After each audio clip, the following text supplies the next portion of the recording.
Hello guys, welcome back to our channel. तो जैसे कि आपको अपनी पिछली वीडियो में याद होगा, हमने पढ़ा था कि पार्टनरशिप क्या होती है और उसके फीचर्स क्या होते हैं। तो अगर आपने हमारी पिछली वीडियो नहीं देखी है तो पहले आप जाके वो देखिए। और आज जो हम टॉपिक पढ़ने वाले हैं उसका नाम है पार्टनरशिप डीड। तो हमने अपनी पिछली वीडियो में पढ़ा था कि पार्टनरशिप डीड होती क्या है। तो पार्टनरशिप डीड बेसिकली क्या है, पहले हम इसकी डेफिनेशन से समझते हैं। Partnership deed also called partnership agreement. क्या है ये? एक तरह का एग्रीमेंट। हमने पिछली वीडियो में पढ़ा था ना कि एक एग्रीमेंट होता है। उस एग्रीमेंट को जब हम अपना लीगल फॉर्म में लिखते हैं तो उसको हम बोलते हैं partnership deed. Is a record that outlines the detail of right and functionalities of all parties to a business operation. तो पार्टनरशिप डीड बेसिकली क्या है, अगर हमने इसे लेमन्स लैंग्वेज में बोलना है तो ये क्या है? Agreement between the partners. ठीक है, पार्टनर्स के बीच के जो एग्रीमेंट होता है उसको हम क्या बोलते हैं? Partnership deed. ठीक है, इस एग्रीमेंट में हम क्या लिखते हैं? हम उस सारी टर्म्स एंड कंडीशंस लिखते हैं। जितनी भी हमारी टर्म्स और कंडीशंस होंगी वो हम सारी की सारी पार्टनरशिप डीड में लिखेंगे। ठीक है, it has a force of law. ये लॉ में क्या है? वैलिड है। And is design to guide the partners in the conduct of the business. ये एक तरह पार्टनर्स को गाइड करती है। गाइड कब करेगी? जब आपका कोई कॉन्फ्लिक्ट होगा। जैसे फॉर एग्जाम्पल दो पार्टनर्स हैं, ए और बी। ठीक है, इनकी एक फर्म है, ये दोनों एक फर्म में पार्टनर्स हैं। इन पार्टनर्स के बीच में कोई कॉन्फ्लिक्ट हो गया। अब अगर इनके पास पार्टनरशिप डीड नहीं होगी, ठीक है, तो ये जो दोनों लोग कहेंगे उनकी बात मानी जाएगी। अगर पार्टनरशिप डीड होगी तो पार्टनरशिप डीड में जो भी लिखा होगा दैट विल बी वैलिड और दैट विल बी एप्लीकेबल। ठीक है, तो इसका क्या है? पार्टनरशिप डीड का फोर्स ऑफ लॉ है। और ये गार्डनर्स जो भी पार्टनर्स होते हैं उनको क्या करता है? गाइड करता है इन द कंडक्ट ऑफ बिजनेस, कि आपको बिजनेस किस तरह करना है वो पार्टनरशिप डीड में लिखा होगा। एक बात और कहनी है कि पार्टनरशिप डीड ओरल भी हो सकती है और पार्टनरशिप डीड रिटन भी हो सकती है। ओरल कैसे होगी कि मतलब हमने आपस में जब हमने फॉर्म स्टार्ट करी तो हमने अपने जो रूल्स और रेगुलेशंस थे वो पहले डिसाइड कर लिए कि हम ऐसे बिजनेस करेंगे, तो ये तो हो गया ओरल। रिटन कैसे होगी? डीड की फॉर्म में एग्रीमेंट हमने बना लिया प्रॉपर, ठीक है, तो वो होगी रिटन। तो जो हमारा रिकमेंडेड होता है वो रिटन फॉर्म होता है, क्योंकि रिटन फॉर्म की ज्यादा एप्लीकेबिलिटी होती है, ओरल की कोई एप्लीकेबिलिटी नहीं है। ठीक है, तो पार्टनरशिप डीड समझ में आ गया। पार्टनरशिप डीड क्या है? ये एक एग्रीमेंट बिटवीन द पार्टनर्स होता है जिसमें हम सारी अपनी टर्म्स और कंडीशंस को मेंशन करते हैं, ताकि अगर इन फ्यूचर कोई भी कॉन्फ्लिक्ट अराइज हो तो हम उस पार्टनरशिप डीड में जो लिखा होगा वो माना जाएगा। ठीक है, अब पार्टनरशिप डीड पढ़ने के बाद हम इसके पढ़ेंगे कुछ कैरेक्टरिस्टिक्स कि पार्टनरशिप डीड में क्या क्या होता है, उसके क्या कैरेक्टरिस्टिक्स होते हैं। सबसे पहले नेम ऑफ द फर्म। आपकी फर्म का क्या नाम है वो पार्टनरशिप डीड में मेंशन होना चाहिए। जैसे ए और बी ने मान लो एक कंपनी स्टार्ट करी, एबीसी लिमिटेड, एबीसी, तो ये एबीसी उसका नाम है, तो name of the firm ABC ये मेंशन होना चाहिए हमारी पार्टनरशिप डीड में। दूसरा, name and address of the partners. कौन पार्टनर है, उसका क्या एड्रेस है, ये सब कुछ भी मेंशन होना चाहिए। नेचर ऑफ बिजनेस, बिजनेस हम किस तरह का कर रहे हैं, उसका क्या नेचर है, ये भी मेंशन होना चाहिए। Fourth is term and duration of the partnerships. क्या कितने टाइम का पार्टनरशिप का ड्यूरेशन है। जैसे कई बार होता है कि हमने कुछ किसी एक पर्टिकुलर असाइनमेंट को फिनिश करने के लिए अपनी पार्टनरशिप फॉर्म करी है, तो उसका एक क्यों ड्यूरेशन है कि 2 साल का प्रोजेक्ट है या 3 साल का प्रोजेक्ट है। तो अगर आपके पास अपने जो भी पार्टनरशिप फॉर्म आप बना रहे हो उसका आपके पास कोई ड्यूरेशन है तो आप वो ड्यूरेशन भी अपनी पार्टनरशिप डीड में मेंशन कर सकते हो। Amount of capital contributed by each partner, कितनी कैपिटल कॉन्ट्रीब्यूट हो रही है पार्टनर की तरफ से वो भी आपको मेंशन करना पड़ेगा। ठीक है, कैपिटल का मतलब कितना पैसा इन्वेस्ट कर रहा है हमारा पार्टनर। जैसे ए है, ए ने लेट अस से 1 लाख इन्वेस्ट करे, बी है, बी ने 2 लाख इन्वेस्ट करे, तो हमें ये मेंशन करना पड़ेगा कि कितना कैपिटल कंट्रीब्यूट कर रहे हैं हमारे partners. Drawings that can be made by each partner. Drawings class 11th में पढ़ा ही होगा। ड्राइंग्स क्या होती है कि कितना पैसा पार्टनर्स फॉर्म में से निकाल सकते हैं, दैट इज ड्राइंग्स। तो ड्राइंग्स जैसे मान लो इसने 1 लाख इन्वेस्ट करा है, तो हमने इसे कहा कि ये 50,000 ही निकाल सकता है और ये 1 लाख निकाल सकता है। तो हमें जितनी ड्राइंग्स हर पार्टनर बना सकता है वो भी हमें अपनी जो पार्टनरशिप डीड है उसमें मेंशन करना पड़ता है। Interest to be allowed on capital and charge on drawings.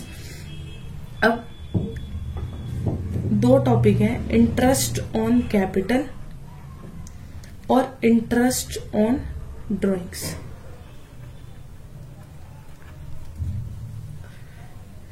Capital हमारे लिए क्या है? कैपिटल का मतलब जो पैसा पार्टनर ने फर्म में इन्वेस्ट करा, और ड्राइंग्स का मतलब जो पैसा पार्टनर ने फर्म में से निकाला। ये होगी फर्म, ये हो गया पार्टनर। ठीक है, पार्टनर ने फर्म में पैसा लगाया, जो भी हम अकाउंटिंग करेंगे वो फर्म के पॉइंट ऑफ व्यू से करेंगे। तो अगर पार्टनर फर्म में कोई पैसा लगा रहा है तो वो फर्म के लिए क्या है? वो फर्म के लिए एक्सपेंस है। ठीक है ना। तो इंटरेस्ट ऑन कैपिटल क्या है? एक तरह का एक्सपेंस है कि पार्टनर ने पैसा लगाया, मुझे उसके ऊपर इंटरेस्ट देना पड़ रहा है। और ड्राइंग्स क्या है? फर्म है, पार्टनर है, फर्म ने पार्टनर को पैसा दिया, तो इस पे इंटरेस्ट क्या होगा? चार्ज करेगी फर्म। तो ये पार्टनर के लिए, जो भी फर्म है उसके लिए इनकम है, ये एक्सपेंस है और ये इनकम है।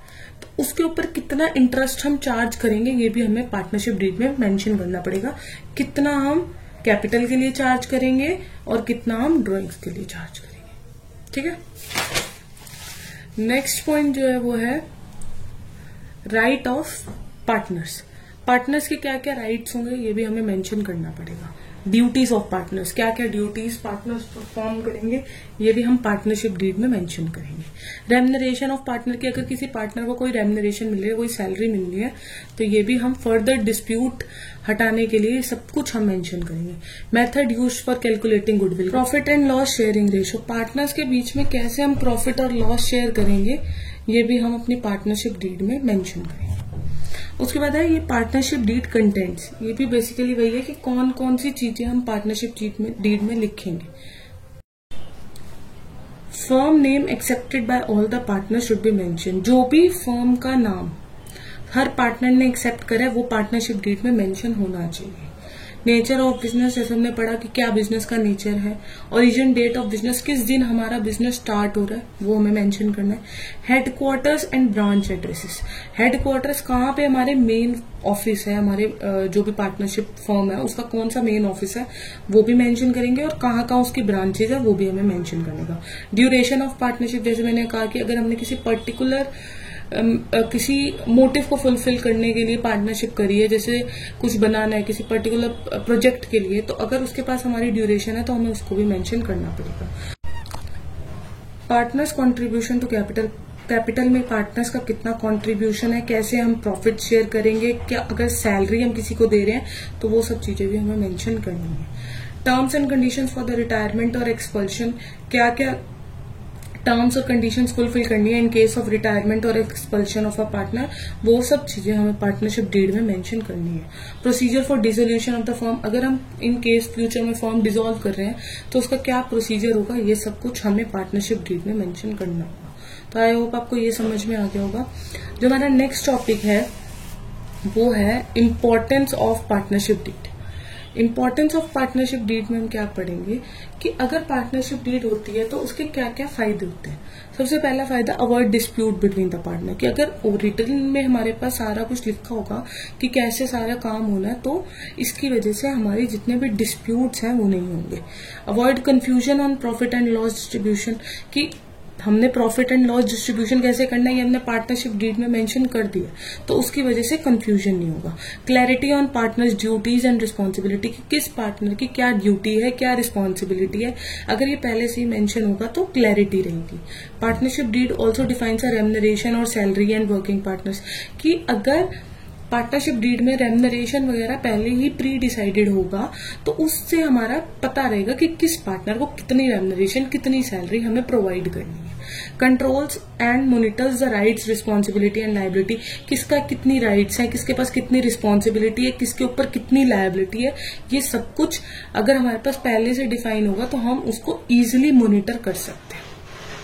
ठीक है, ये हमने सब कुछ पढ़ा कि पार्टनरशिप डीड क्या होती है, उसके क्या कंटेंट्स होते हैं, क्या क्या एसेंशियल एलिमेंट्स होते हैं, कि क्या क्या अगर इम्पोर्टेंस क्या होती है। तो अब जो हमारा लास्ट टॉपिक है इस वीडियो का वो है एब्सेंस ऑफ पार्टनरशिप डीड।